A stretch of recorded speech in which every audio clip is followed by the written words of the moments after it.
Mila menawi ndika badhe ngawontenaken sesaji Raja Suya mang tindakake syarate enten telu.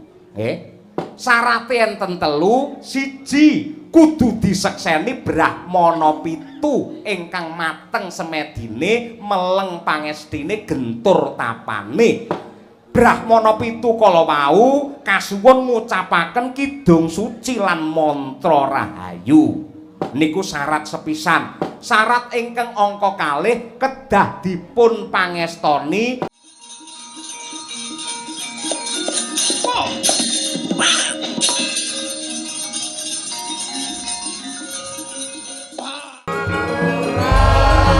Tanpa siring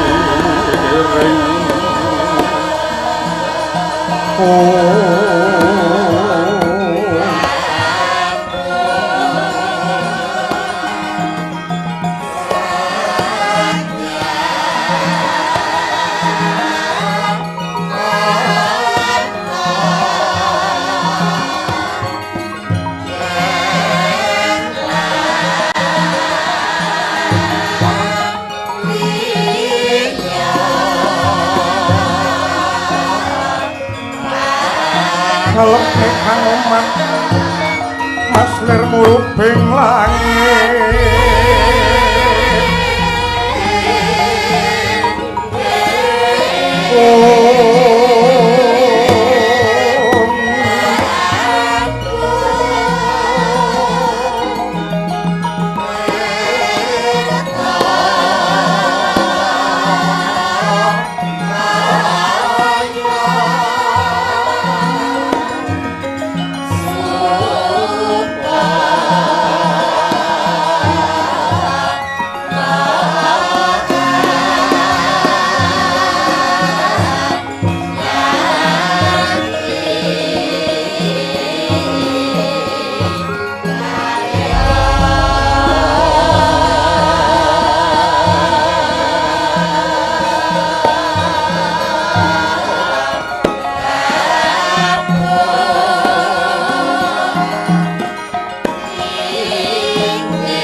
Sritinon ing pasewakan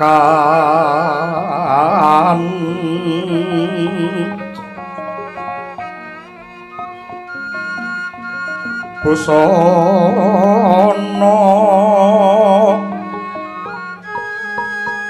maneka warna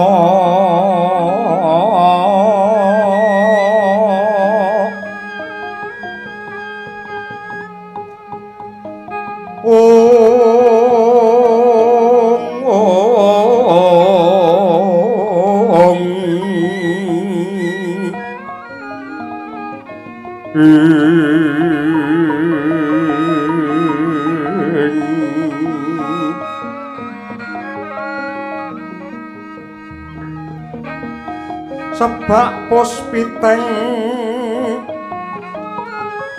Udyana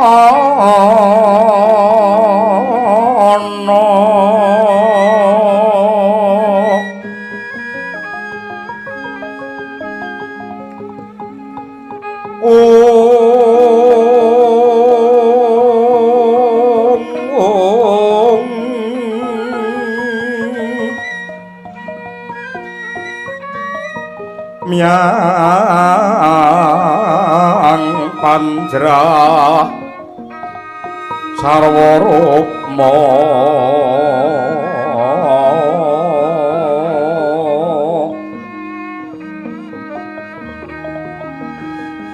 renggeng manik mawa ratna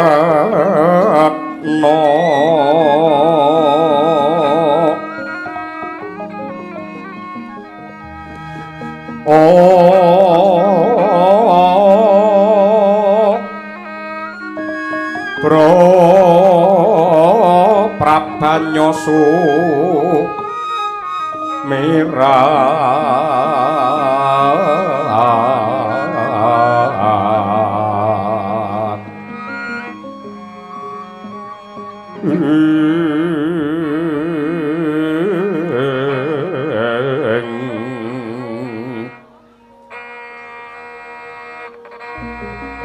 kenyaring tejo liweran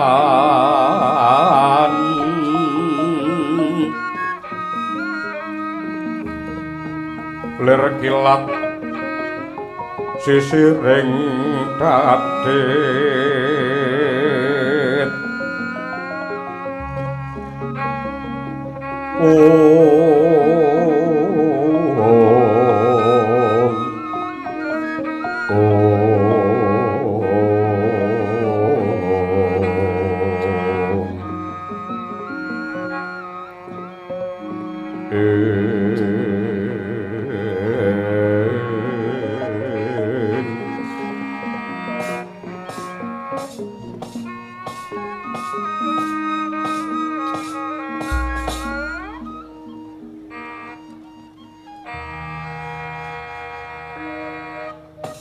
Iwang suksma dililuwih muga paring pepayung pring kayuwananing ingsun satemah babar pepadanganing jagat ngamarta kawula nuwun sewu Kaka Prabu Ndarawati sarawuh paduka kula ingkang rayi minangka sulihipun para kadang Pandhawa ngaturaken pambagi panakrami mawantu-wantu kunjuk wonten ngarsa paduka njeng Kaka Prabu Ndarawati malah dalah ya jagat ya dewa ya Bathara inggih Yayi sanget anggen kula nampi dening ngantos semanten pakurmatan ingkang paduka paringaken dumateng ingkang raka ing Dwaraka mboten langkung salam taklimipun ingkang raka kunjuk wonten ngarsa paduka Yayi Puntadewa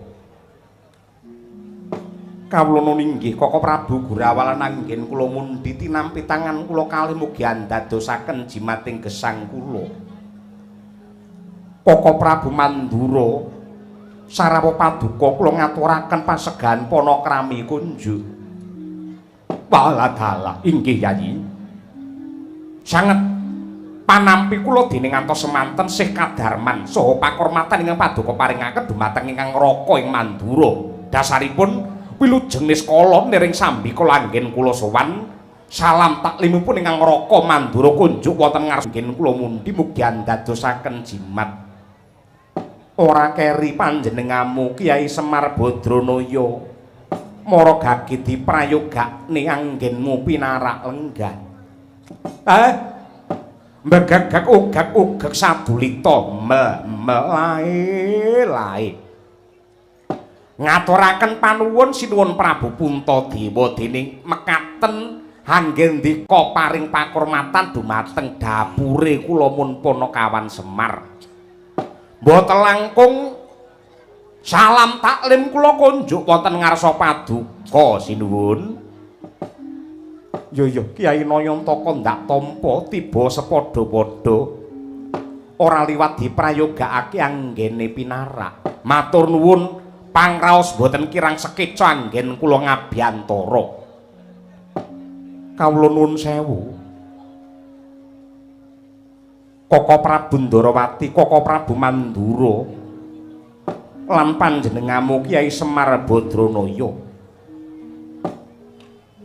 awit pangestu paduka lan ugi sinurung cancut gumergutipun para kadang Pandhawa ingkang nalika semanten mbabati Wanamarta satemah pikantuk sih kanugrahaning Gusti ingkang awujud negari Kencana ingkang endahipun kados mekaten nenggih negari Ngamarta utawi negari Indraprastha ingkang tetela kagunganipun pukulun Bathara Indra. Lan salajengipun awit saking pangestunipun para sepuh sarta sinurung manunggaling tekad saking para kadang miwah para kawula satemah anetepaken kula pun Puntadewa mongko dados ratu wonten negaring Indraprastha mriki. Nanging nuwun sewu, saksampunipun kula ngenyam kawibawan jumeneng mongko dados ratu, jebul mboten jumbuh kalian pengangen-angen, mboten cocok kalian panggonta. Karana menggaing kula dados ratu menika awrat sanget tanggal jawabipun tumrap kamulyan sarta kawibawanipun negara lan ugi para kawula Koko Prabu. Baladala. Inggih kasinggihan ing dados dawuh Paduka Yayi Puntadewa menika saestu leres. Langkung-langkung nuwun sewu. Langkung-langkung ing jaman sakmangke menawi pimpinan menika tumindake apik dianggep golek pangalembana, ning yen tumindake lepat utawa tumindake kleru kabeh wong sak negara mesti padha maido.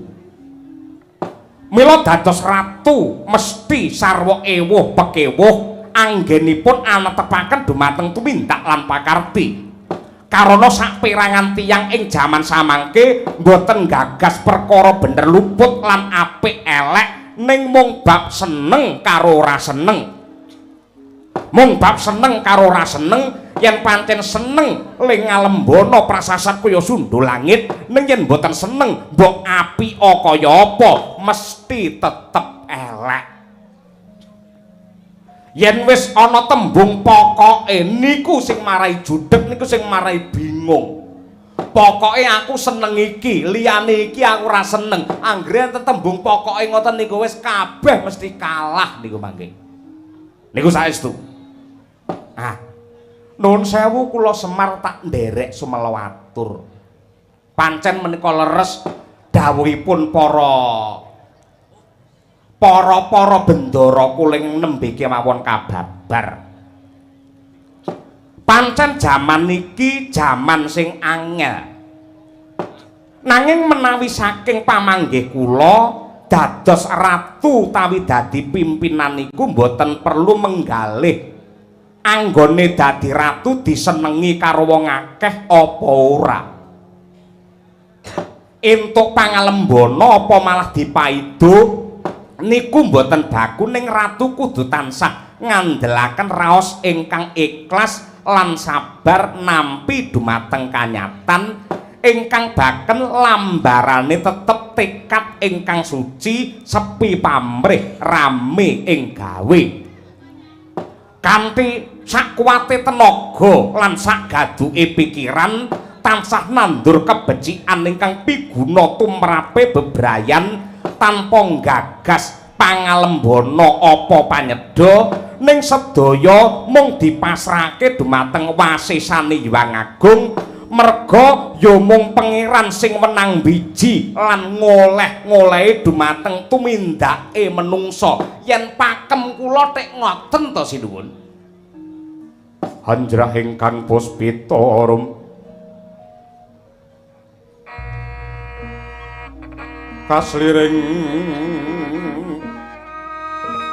samirana ambre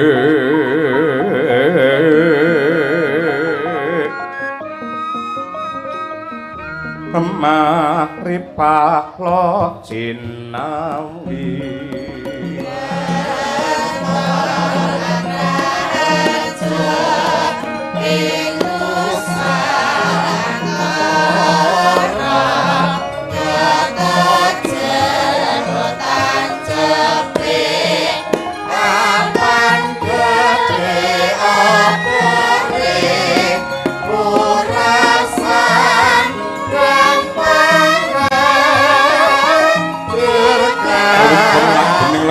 lukit polimut ing kidung kadung kadereng kamomor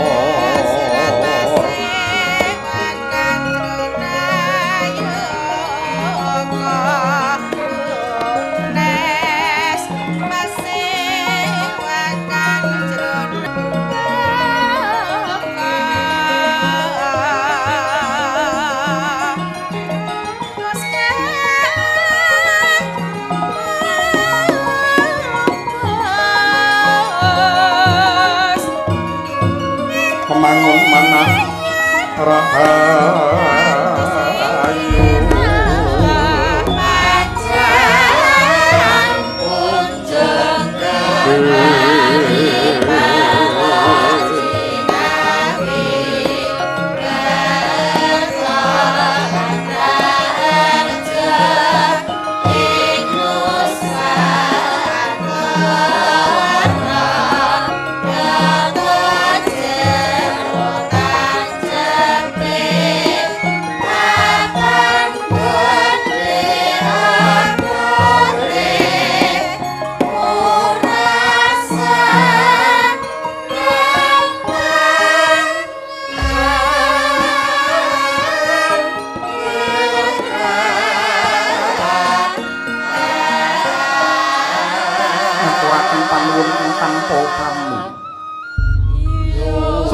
pacan kunjung para pepundhen tetep badhe kula gegem minangka pepakem anggen kula badhe netepi dumateng darmane ratu kejawi saking menika wonten sak bab malih ingkang badhe kula aturaken ing ngantos ripalungguhan samangke tansah gumana musik salebeting batos kula nuwun sewu nalika ratuning para Gandharwa ingkang kratoni negari Indraprastha rumuhun nenggih Sang Jim Yudhistira menika masrahaken kraton Ngamarta dumateng kula panjenenganipun nate paring dawuh supados para Pandhawa ngawontenaken syukuran para Pandhawa ngawontenaken syukuran kanthi cara nindakaken adat utawi budaya ingkang naminipun sesaji Raja Suya.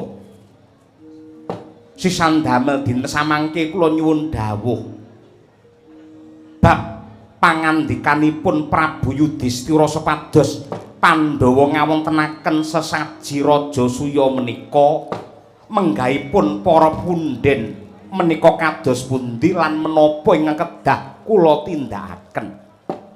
Nuwun sewu Yayi. Ingkang cetha kemawon menika gegayuhan ingkang luhur.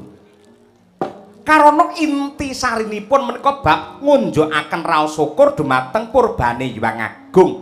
Karana pangeran sampun kepareng-paring dawuh, sok sapa menungsa sing gelem nyukuri kanikmatane pangeran yekti bakal ditambah ing reh nikmatipun.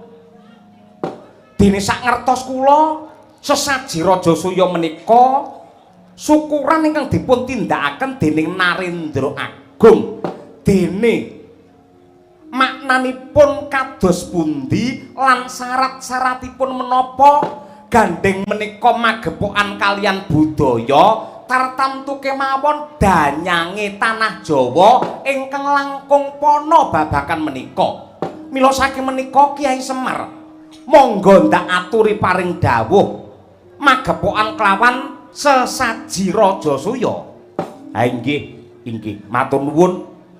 Dene kula wong tuwa dipun sepuhaken wonten ing mriki. Nah ngeten. Kula condong lan kula rumaja, kula sarujuk, kula nderek nyengkuyung menawi momongan kula Pandhawa badhe ngawontenaken sesaji Raja Suya. Menika unjuk syukuripun Ratu Agung wonten ngarsane Gusti ingkang nyipta jagat. Menika adat sesaji Raja Suya menika budaya. Budaya niku angen-angen ingkang ambabar kalian kaendahan lan katentreman. Sampun ngantos dipun tabrakaken kalian agama. Yen agama nika tatanan saking pangeran ingkang tinulis wonten ing Weda Suci minangka tuntunane jiwatama supaya menungsa pinaringan tentrem lahir batin keslametan donya akhir. Niku agama pun pilah pun wijang pun gamblang bedane agama kali budaya. Lah menawi saking pamanggih kula sesaji Raja Suya niki mangke jenengan kedah mujudaken wujudipun sajen. Lah sajen menika sampun ngantos dipun gerba menika nyajeni bangsane lembut, menika nyajeni bangsane demit, menika nyajeni bangsane gendruwo. Mboten ngoten. Mboten enten critane demit kok mangan gedang niku mboten enten critane. Lho, sajen niku napa to? Sajen niku penyajian niku napa? Unjuk rasa. Unjuk rasane sinten? Inggih unjuk rasane menungso kalian purbane Hyang Agung kanthi pangucap, kanthi pandonga. Duh Gusti, paduka ing sampun paring kamulyan kanikmatan ingkang arupi sandang tedha. Mila sajen menika wujudipun mesti pala gumandhul, pala kasimpar, pala kapendhem, pala wija lan sedaya nugraha dedaran saking pangeran ingkang intisarinipun menungsa ngaturke penuwun kalian Gusti. Mila mboten wonten dosane, mboten enten klentune. Lah, ngapa wong sajen, wong wilujengan utawa wong slamentan nika racake kok mesti ngginakaken wujudipun nuwun sewu tumpeng nika sega diundhuk-undhuk dhuwur digawe lincip nika ugi wonten karepe wonten maknanipun. Ngapa kok dhuwur lincip? Tegese sing diesti mung siji ya kuwi manembah kelawan Gusti ingkang Maha Suci. Yen tinimbalan sewanci-wanci aja nganti mbalenjani niku tumpeng. Wonten malih wong Jawa sing ngarani buceng. Maknane buceng niku napa? Nyebuta sing kenceng. Nyebut kalian sinten? Ya nyebuta karo Gusti ingkang nyipta jagat. Niku buceng nyebuta sing kenceng. Yen enten buceng tumes niku guyonane mlebune kenceng metune lemes ngoten niku lho. Ngoten niku. Paham jenengan paham ngeten niki. Mlebune kenceng metune le. Sing biasane ngono ki wonge teko. Ngoten niku. Mula aja sok maido karo adat, aja sok maido karo budaya, aja sok ngarani iki musyrik, iki sirik, iki haram. Mergo sing diarani sirik lan musyrik niku mboten gumantung saking tumindak lan wujudipun babak ingkang wadak ingkang ketingal wonten ing mata ning menika mapanipun wonten pikiran utawi atinipun ingkang nglakoni dadi wong liya mboten saged banjur ngoleh-ngolehi kuwi dosa kuwi sirik kuwi musyrik kuwi haram niku mboten saged merga sing ngerti ya mung sing nglakoni sok-sok ana sing ngarani nuwun sewu aja nggelar budaya niku ora nek gandenge karo agama ora dituntunake karo kitab suci ning nuwun sewu kok iso ngarani ngoten niku dasare napa kudu cetok aja nonton gamelan aja nonton wayang ki haram pancen bener yen sampeyan nanggap gamelan niku pancen enek sing ngarani haram bener yen ra percaya gong gedhe niku sing saka prunggu niku mangkletak mesti haram niku. Sami kalian tiang mirsani wayang, aja nonton wayang mari haram. Haram lan mboten niku gumantung saking pikirane lan atine sing dono nonton. Yen nonton wayang niate gatekke crita, gak ketek kejangan, gatekke lakon, mboten wonten harame. Sing marai haram nonton wayang niate ora gatekke crita, ning butuhe mung arep mentelengi sinden. Niku sing marai dosane teng mriku niku. Nah, piyayi mirsani wayang kok neng mburi kelir niku genah yen teng mburi mriko mending gatekke lakon, gatekne crita. Ning anggere nek penonton kok pener ning tengene sinden. Semono mbane iki butuh arep nyawang sinden. Wonge teko wae wong semono kean kok ya. Mila menawi ndika badhe ngawontenaken sesaji Raja Suya mang tindakake syarate enten telu. Syarate enten telu, siji kudu disekseni Brahmana pitu ingkang mateng semedine meleng pangestine gentur tapane. Brahmana pitu kala wau kasuwun ngucapaken kidung suci lan mantra rahayu. Niku syarat sepisan. Syarat ingkang angka kalih kedah dipun pangestoni Ratu satus negara ingkang lega lila nyengkuyung Pandhawa anggenipun syukuran. Ingkang angka 3 nenggih kurban. mejahi Narendra hambek angkara murka kinarya jangkepe sesaji Raja Suya niku syarate enten 3 Premara rak manguswamya ngambrang kadhi karunaning kaswase aneng marga mamalatkum risang kanta asrat maja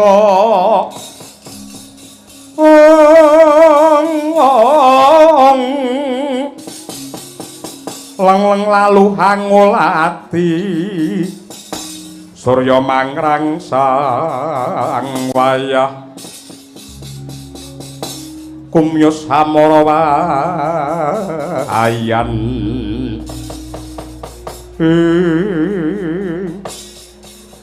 jagat Dewa Bathara jagat Mangestungkara Kyai Semar Badranaya jenggirat rasaning atiku sakmuse mirengake sabda tama ingkang magepokan kelawan syarat sarana dumadine sesaji Raja Suya perkara syarat ingkang angka 1 dipangestoni Brahmana 7 aku banget condong angka 2 disekseni kelawan Narendra 100 negara aku banget rumajeng nanging syarat ingkang angka 3 kudu ngorbanake Narendra ingkang hambek angkara murka dipateni kinarya jangkepe sesaji kuwi cengkak saka batine Puntadewa Kakang Semar aku moh ngrasake kamukten kawibawan lan kamulyan nganggo ancik-ancik bangkene wong liya Kakang mangsut lari mengkalku putine kang den bawani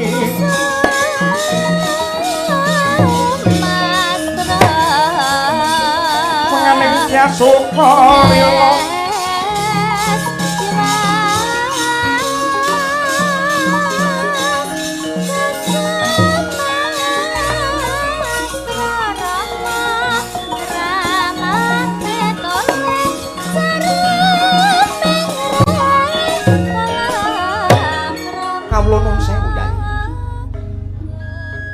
kabar sampun semebar warta sampun rata bilih Pandhawa badhe ngawontenaken sesaji Raja Suya menawi ngantos kabatalaken iboloke wong akeh mongko Narendra menika hambekipun kedah bawa leksana mboten saged nglincati sabda ingkang sampun kawedhar kejawi saking menika Yayi merjaya utawi mejahi dumateng Narendra hambek angkara murka menggawe Kresna menika mboten dosa karana nadyanta mejahi Narendra setunggal niki mangke badhe mulyakaken dumateng tiyang kathah pramila bab menika kedah dipun penggalih ingkang kanthi wening Yayi barep kakangku kepeksa aku Werkudara sumelwatur yen saka pitungku bab syarat sesaji kudu ngorbanake ratu hambek angkara murka kuwi kudu diwujudi merga wis akeh conto para sentana praja sing nyolong bondo negara nganti dina iki ora mendho parandini malah saya ndodro merga pancen hukumane kurang abot lan akeh mesti direkayasa direkadaya satemah sing nyolong dhuwit negara ora ana kapoke ya kanthi paukuman sing abot tanpa pengenteng-enteng yen perlu dihukum pati kuwi kanggo ngapokake sing menungsa sing wis nerak hukum trajang karo tatanan tanpa beda karo ratu angkara murka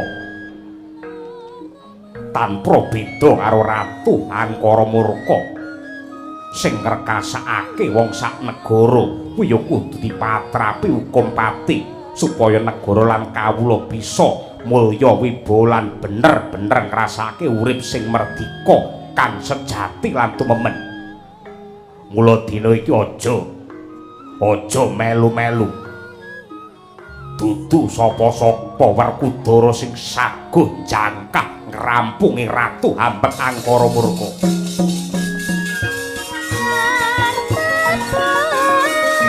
Monggo dipun penggalih, dipun rembak kanthi sae. Kula kinten sampun cekap atur kula daya-daya Semar nyuwun pamit sinuwun. Nderekake lujeng ngaturke panuwun Kyai Semar. Nggih, nggih.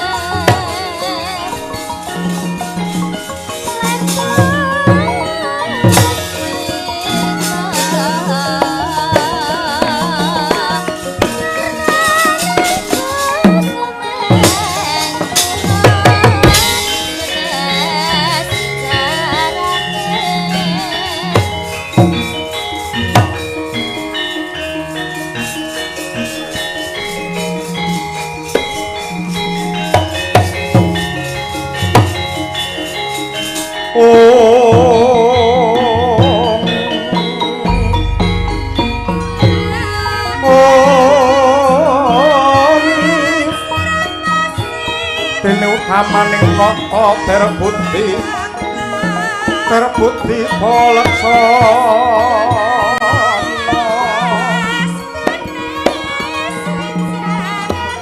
terbukti mangkono kanggung kenya parindono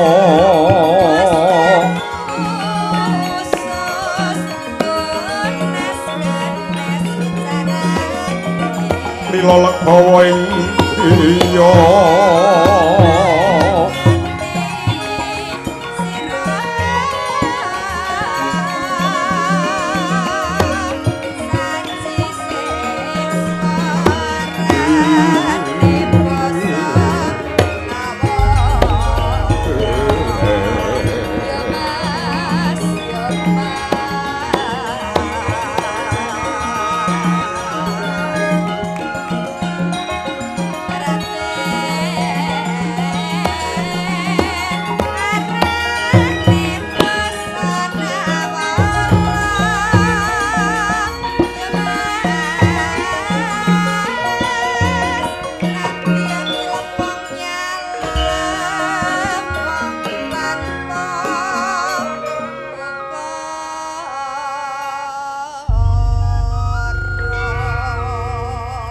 palugon laguning lakas lukita linuding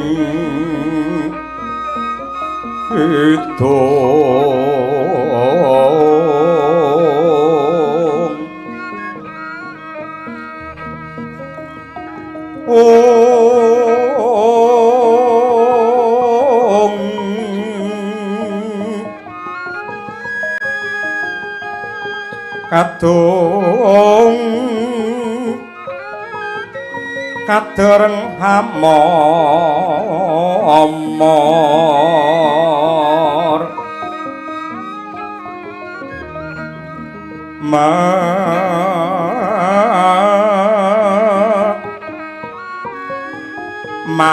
mangun manah rahayu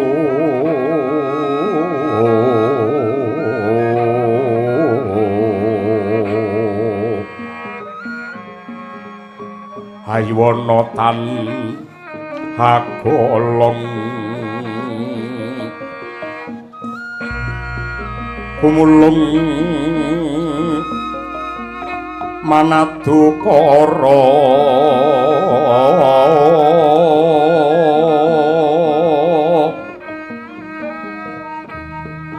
karenanira mangapus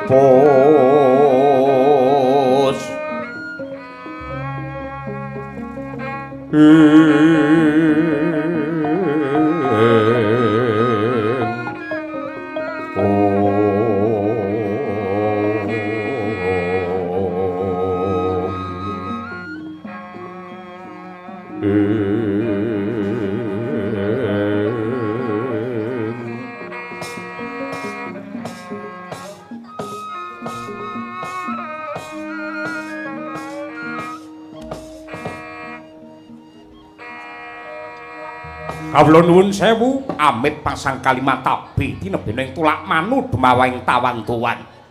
Sinun Prabu Puntadewa kula ingkang sowan wonten ngarsa paduka boten langkung sembah pangabekti tandha pengaji aji konjo sandhap pepada paduka Sinun Prabu Darma Kusuma.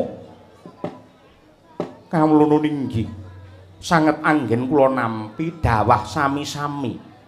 Monggo dipun prayogakaken anggenipun pinarak Sang Prabu. Wah inggih. Matur nuwun pangraos boten kirang sekeca anggen kula ngabiyantara wonten ngarsa paduka. Nyuwun pangapunten. Mboten kok nama kami tambuh ning dasare durung weruh. Kalilan kula ngladhi wanuh. Jengandika menika Narendra saking pundi lan sinten jejulukipun Sang Prabu? Nggih, dipun tepangaken. Wingking kula menika ratu saking negari Arga Bentar. Saking negari Arga Bentar dene jejuluk kula pun Prabu Hamsa. Prabu Hamsa kasinggihan. Lah lajeng wonten wigatos menapa kepareng rawuh wonten ing setinggil negari Ngamarta. Waladalah. Blokasuta blakotang terus terang kula gumun setahun jembleng serendeng ningali wewangunan enggal bangunan anyar negari Ngamarta ingkang endahipun kados mekaten. Dasaripun anggen kula sowan mriki nyarengi anggen paduka badhe ngawontenaken syukuran. Menika elok sanget, menika endah sanget neget dipun wastani bilih negari Ngamarta menika saged nuwun sewu dipun sulapi dene wong sak donya. Amargi wewangunan ingkang asri, kahanan ingkang endah kados mekaten, dasaripun salebetipun syukuran. Dalu menika ndalah udane sampun tingkas, nggelar wujudipun budaya luhur. Menika sae. Lah, kula suwun saya sae melih langkung prayogi melih anggenipun gelar budaya mapan wonten sak ngajengipun kraton mapan wonten ing margi mriki mboten namung peresmian kemawon ning pendak taun kedah wayangan terus ngeten iki. Menika langkung sae, menika langkung prayogi amargi kula mangertos bilih wong sak Ngamarta niku sing sugih dhewe niku jenengan yen mung nanggap wayang niku upil niku mungan. Niku saestu. Nggih. Lajeng wonten malih ing badhe kadhawuhaken. Wonten menapa? Ah, nuwun sewu. Sowan kula wonten setinggil Binatarata negari Ngamarta mriki yektosipun dipun utus dening sesembahan kula Narendra Agung ing Giribajra inggih ing Magoda sinuwun Prabu Jarasandha. Atur meninga sinuwun bilih ripalungguhan samangke negari Giribajra nembe ke Taman Pagebluk larang sandang pangan kathah para kawula ingkang nandhang saged bablas mati. Boten tumama wujudipun tamba menapa kemawon satemah para kawula ing Giribajra kathah ingkang sami nandhang kingkin. Lah, manut pangandikanipun Sinuwun Prabu Jarasandha, negari Giribajra saged waluya jati temah mulya menawi saged amboyongi wujudipun pustaka jimat Kalimasada. Monggo lumahing jagat kurping langit boten wonten piyayi, boten wonten ratu ingkang kagungan wujudipun Kalimasada kejawi namung Narendra Agung Ngamarta paduka Sinuwun Prabu Puntadewa mila saking menika. Sowan kula mriki dipun utus dening sesembahan kula Prabu Jarasandha supados nyuwun ngampil wujudipun Kalimasada. Yen pancen kedah nyewa sewane pinten? Yen pancen dipun sade regine pinten badhe kula bayar kenceng boten utang boten semaya. Ewadene kok ngantos boten dipun ampilaken, boten dipun sewakaken, boten dipun sade, boten dipun paringaken. Nuwun sewu, kula sowan mriki sampun dipun paringi purba wasesa. Menawi Kalimasada mboten paduka paringaken dumateng kula, mboten nganti kenthong subuh kraton mriki badhe rata padha bumi. Agyat risang kapirangu rinangkul kinempit-kempit doh sangreknaning bawana nyosi tukang walang ati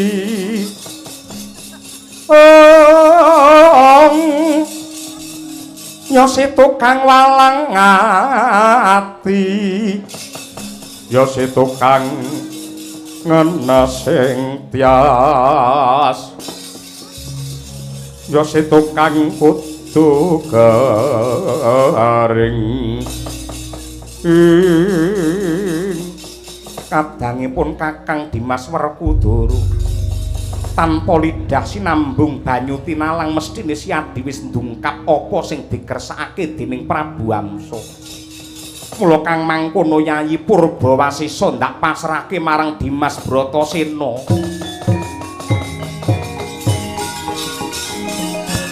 Mangandur laguning angin ukur agraning arga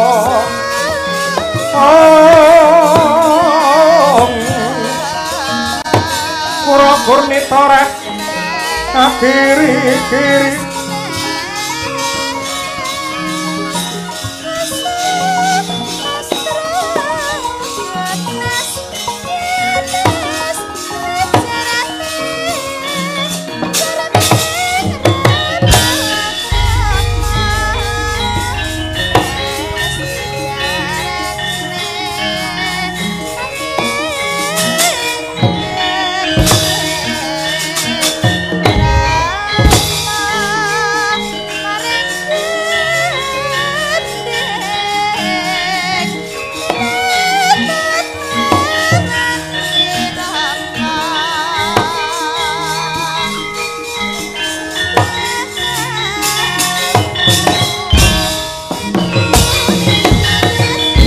Muntap lir kinetap duka yayah sinipi jojo bang mawing wengis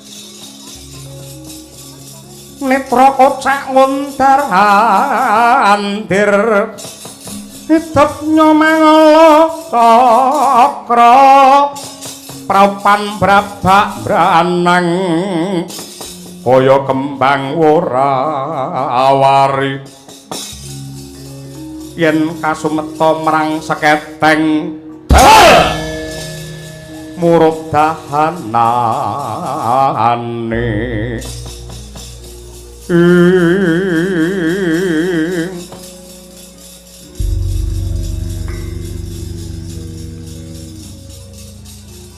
Prabu Amsa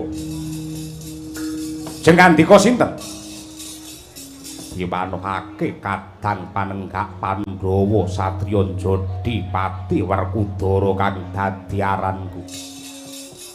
Wonten wigatos menapa Raden?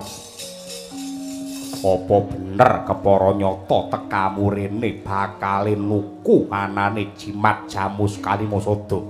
Yen pancen dipun sade badhe kula bayar kenceng. Yen pancen kaya mengkono tiwas kebeneran. Yektine sing gawa jimat Kalimasada ki dudu Puntadewa kakangku ning sing gawa ki Werkudara. Lah lajeng badhe dipun sade pinten?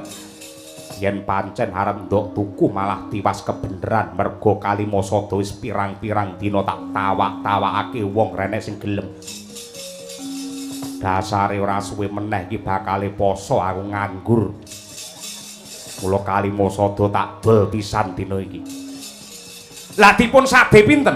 Perkara rega aja dirembug neng kene ning tenana ning tapel wates negara Ngamarta. Ana sarate minangka paseksen ya kuwi wujude wadyabala segelar sepapan komplit sagamane pilihana prajurit ingkang Surasekti Mandraguna sing digdaya kabeh. Loh, kok nyawisaken wadyabala lan jangkep sagamanipun badhe kagem menapa? Nyekseni anggen kudol tinuku Kalimasada karo dapurmu. Sanesipun menapa syaratipun? Ya mung kuwi wae. Cawisna wadyabala sagamane jangkep. Namung niku, ya. Mboten langkung sendika ngestakaken dawuh lajeng kula kepareng nyuwun pamit benjang menapa.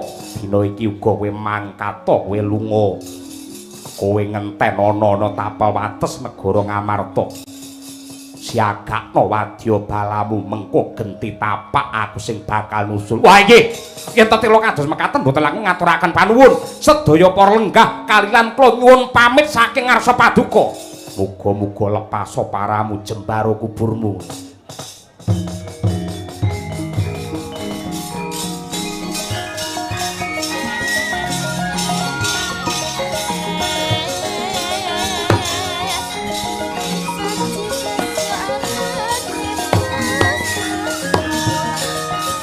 Mangkat hanggros-rosa tumbar lindu katara bumi ngunjing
lewar ngawur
tiyang menika menawi kagungan gegayuhan ingkang luhur tartamtu jawata badhe paring colok pepadang.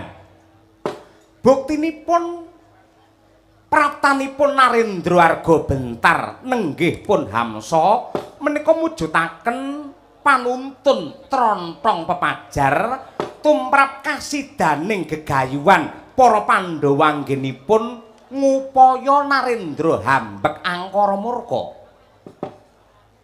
Nuwun sewu menapa Hamsa menika mangke ing badhe kinarya tumbal sesaji Raja Suya Kaka Prabu mboten.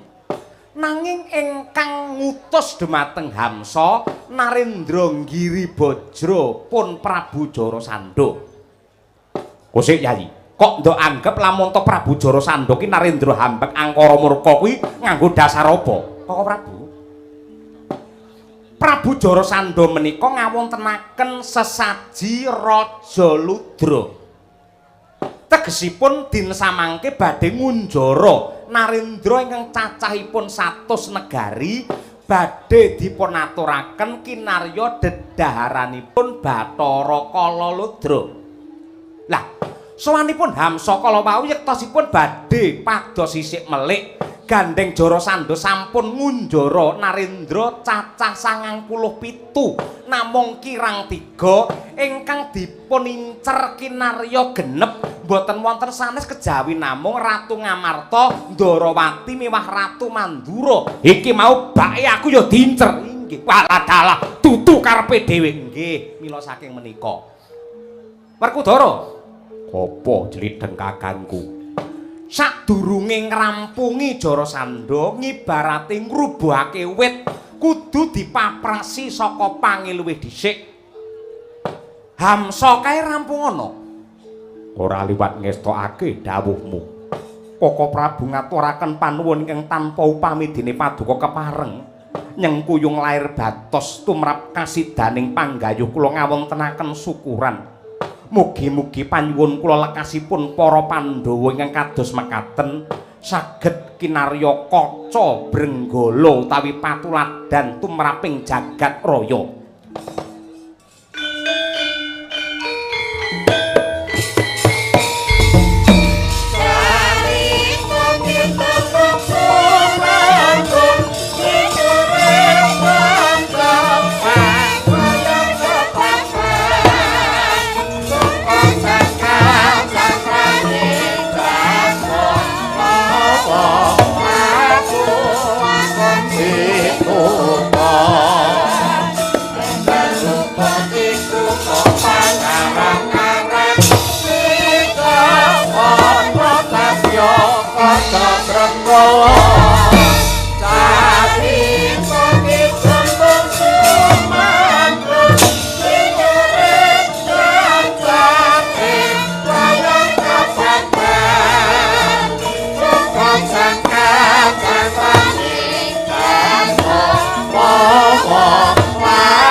Sigra bala kang tumingal acampo samya medali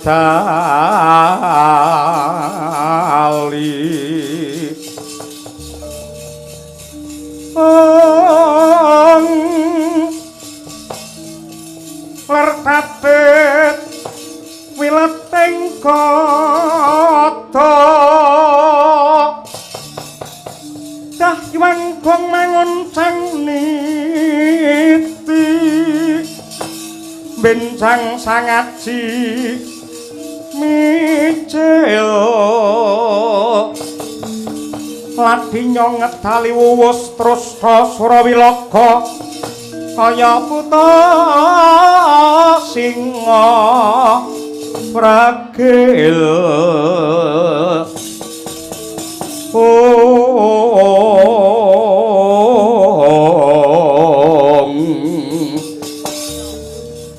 kaya buta singa pragil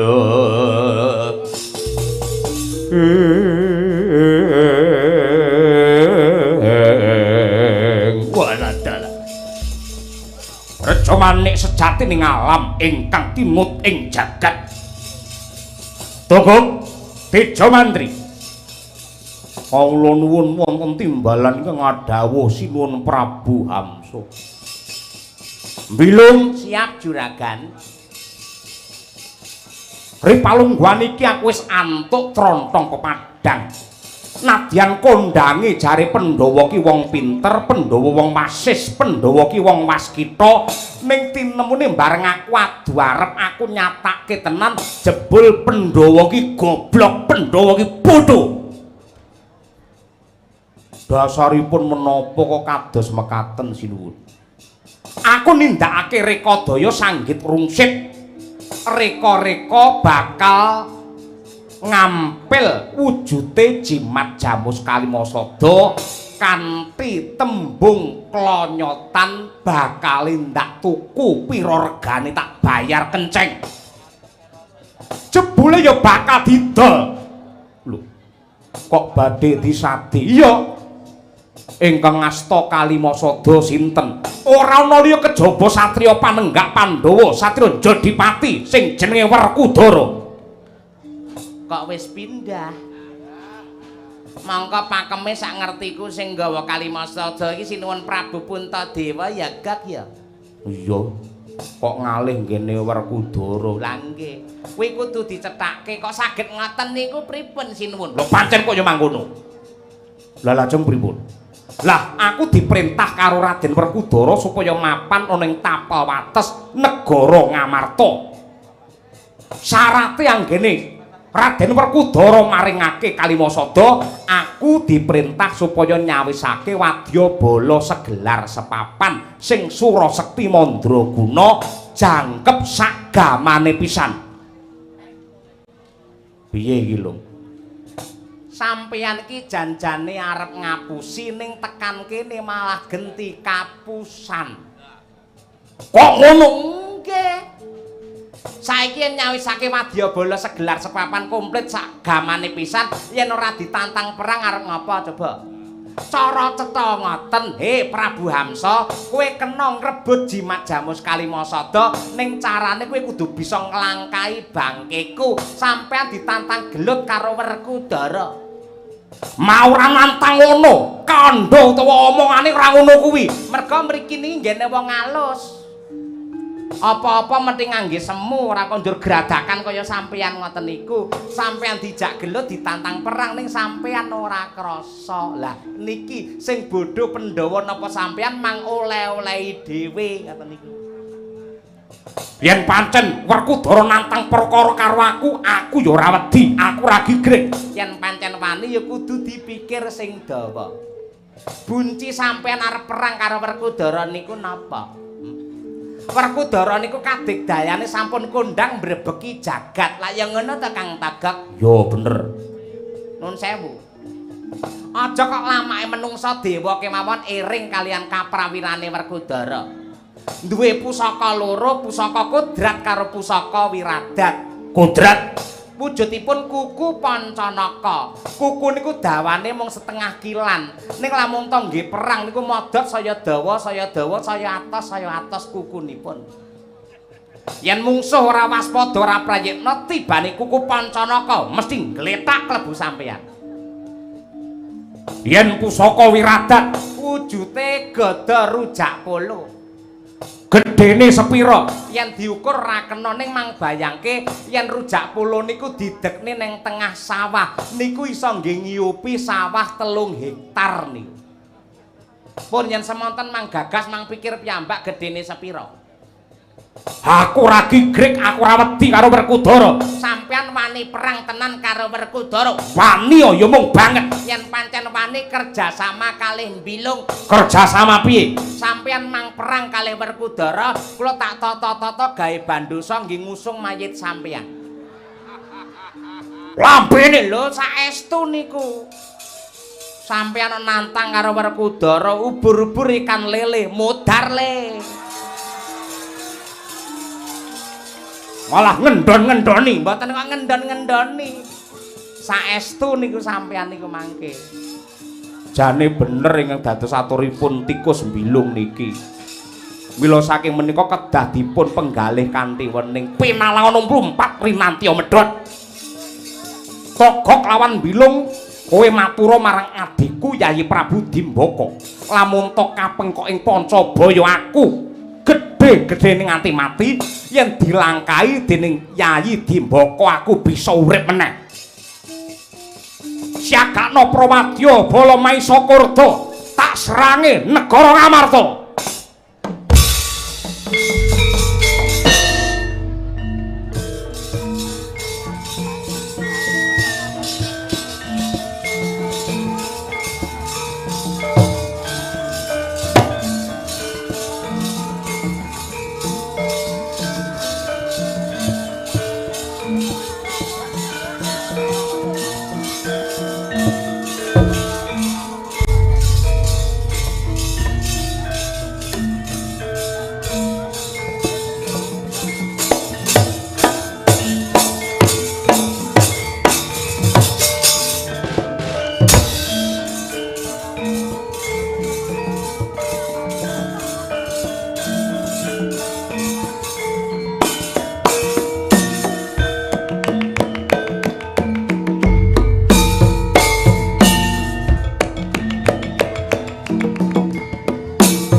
kalah.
Maju dong.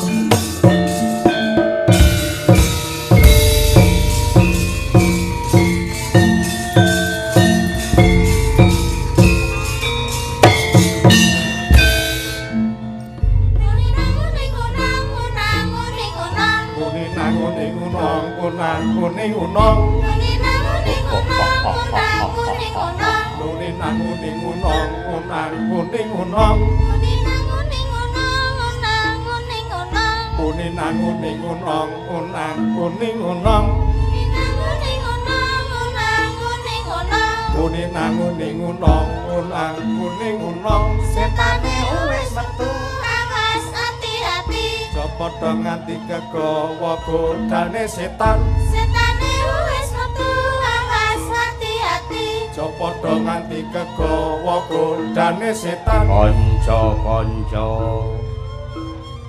mumpung udane wis terang ayo ngestokake dawuhe bose kon budal cok ayo do budal wis sesasi raneng dindi lho ayo do budal neng Hotel Merkur karo didongakake dene dongane neng Jakarta dinane jemuah PT Sukses Jaya semakin berkah barokah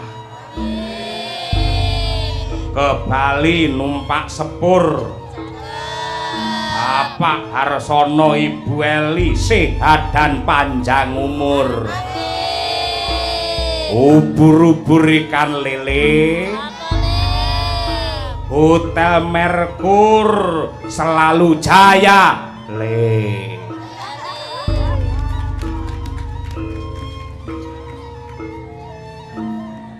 anak rantan nggawa cengkeh muga-muga sing nonton rezekine akeh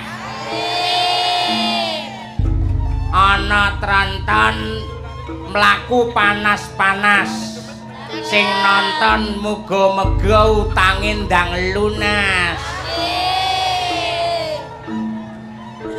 Mangan bolu jerone ireng. Sinden 8 meteng bareng.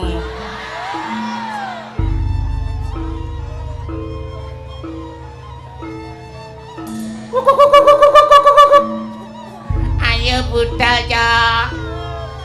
Ayo budal ngestakake dawuh to. Saanane peri wedok guyu kabeh 1 2 3. Saanane peri wedok guyu bareng Cilulu.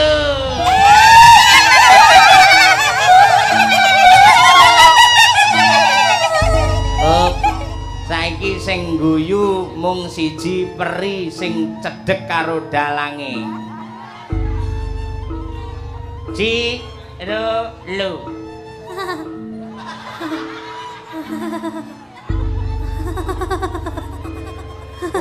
Kuwi peri apa wedhus?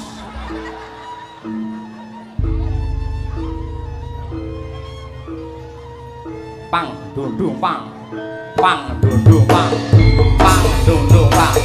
Pang dundung pang. Dundung pang. Pang dundung pang. Pang dundung pang. Awas hati-hati. Nganti kedadak setan. Wis satu awas hati-hati. Padha nganti kegawa godane setan. Setane wis satu awas hati-hati. Padha nganti kegawa godane setan tan. Dadah.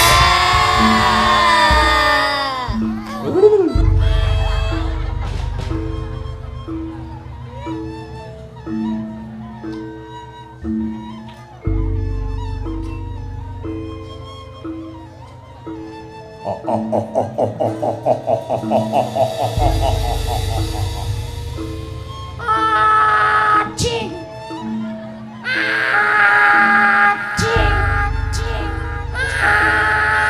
Acing.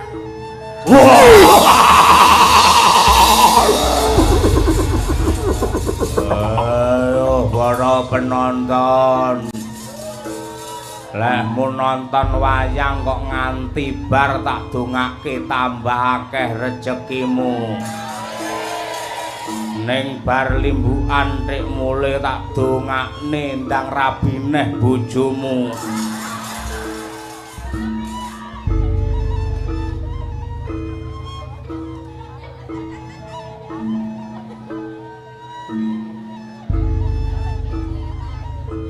Ayo melu pake, ayo melu pake, Ayo melu bae, ayo melu bae, ayo melu bae, ayo melu bae. yo. Pak, Pak. Apa? Aku elu, Pak. Melu neng endi? Cah cilik urung sunat aneh-aneh ora. Pokoke elu ndelok ayang. Ndelok wayang neng endi? Neng ngarepe Hotel Merkur. Ngopo kok apal karo hotel? Apal mergo kowe senengamu ya check-in karo wong wedok liya ning hotel. Labimu aja aneh-aneh ngono kuwi ora tau aku. Ning hotel ora tau aku, biasane golek ngirit ning kos-kosan. Kucluk ora. Dalam rangka apa? Hah? Dalam rangka apa? Tasakuran utawa peresmian grand opening Hotel Merkur. Sisan gawe ya kuwi syukuran pelantikan Bapak Wali Kota Madiun Bapak Maidi sehingga Madiun semakin mendunia. Cocok kuwi. Cocok. Ora cocok. Lho ora cocok. Kudune hajate dhewe-dhewe. Merkur nanggak wayang dhewe, Pak Maidi ya wayangan dhewe. Setuju?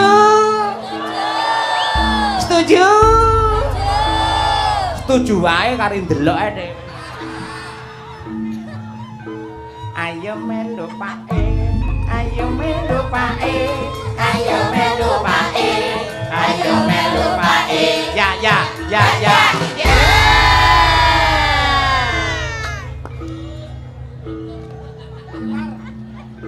Nangis, sinden kabeh nangis, Cik lu.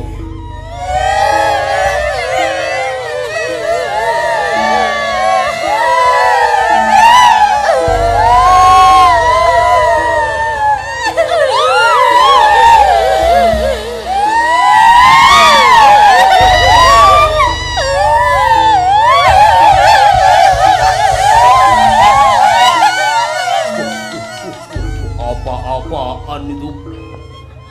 Kalau disuruh nangis kok pasti semangat. Karena sinden-sinden tahu setelah ini adalah puasa, semua sinden gak ada yang tanggapan alias merongos bersama.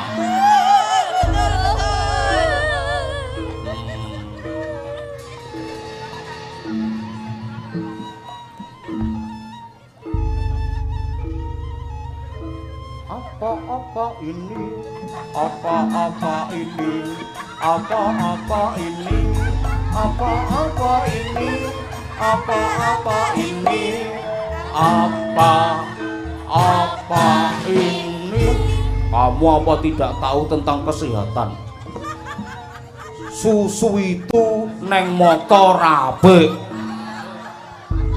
Itu 4 sehat 5 sempurna tek ora apik karepmu piye? Oh, susu ki rape ning mata, mergo apike ning dodo.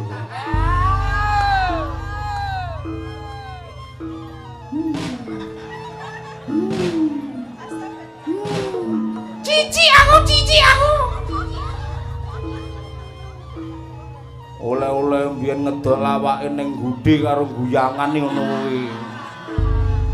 Padha karo sinden angger disenengi lurah kok gelem tek-tekane ngono kuwi. Nek lek disenengi dalange gelem calone swarga.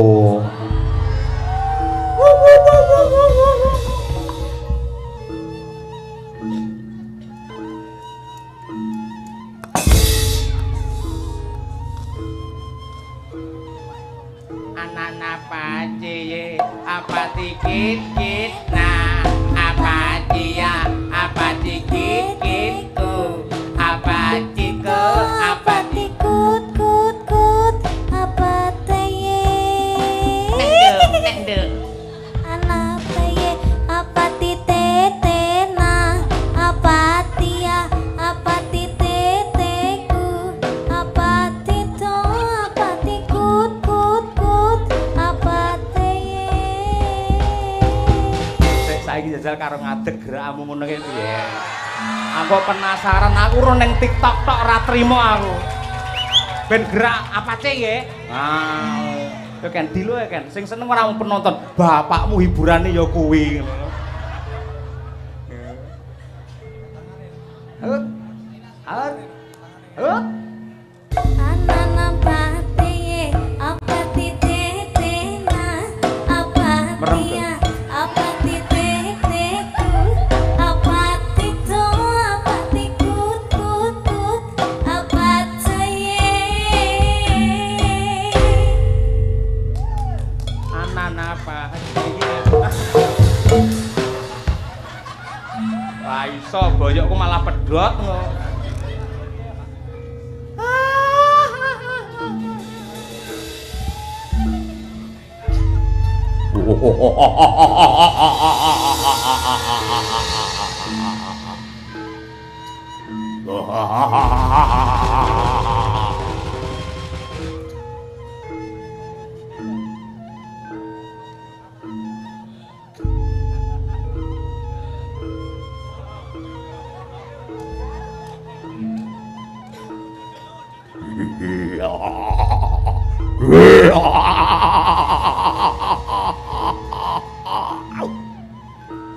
Beli buah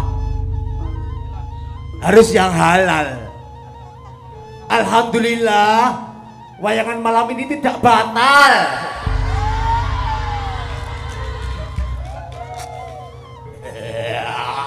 Alhamdulillah. Sik ngancing cangkeme ra iso mingkem. Wis Jek nyambut gawe angel ya.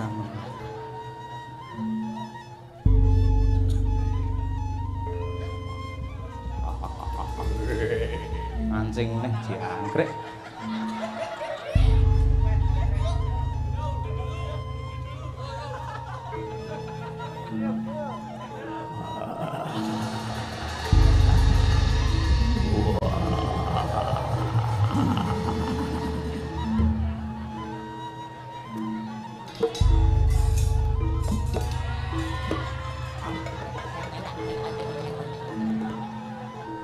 Namamu siapa? Nama saya Niken Salindri. Kamu seorang dalang ya? Bukan. Aku bukan seorang dalang. Kenapa? Kamu jangan suka sama dalang. Kalau suka sama dalang itu nanti kamu malah hatimu hancur lebur berkeping-keping. Cari yang lain. Pengusaha sukses atau saudagar kaya atau direktur perusahaan yang besar seperti itu. Minim dokter yang baik sendiri, yang pintar sendiri itu adalah dokter hewan. Kok bisa? Iya, kalau dokter mata pasti pasiennya ditanya kenapa matanya sakit sudah berapa hari. Kalau dokter dalam memeriksa perut, kenapa perutnya sudah sakit berapa hari, kok bisa sakit kenapa. Tapi kalau dokter hewan nggak ditanya, langsung cubles blus. Ya memang nggak ada ceritanya hewan bisa ngomong, goblok kamu. Maka dari itu, Aku cinta sama kamu. Hah? Aku cinta sama kamu. Aku juga cinta. Tahu artinya mencintai? Tahulah, Artinya mencintai apa? mencintai adalah tidak hanya kita tidak mensakiti orang yang kita cintai, namun bagaimana keikhlasan hati kita menerima rasa sakit yang diberikan oleh orang yang kita cintai. Kamu pintar sekali.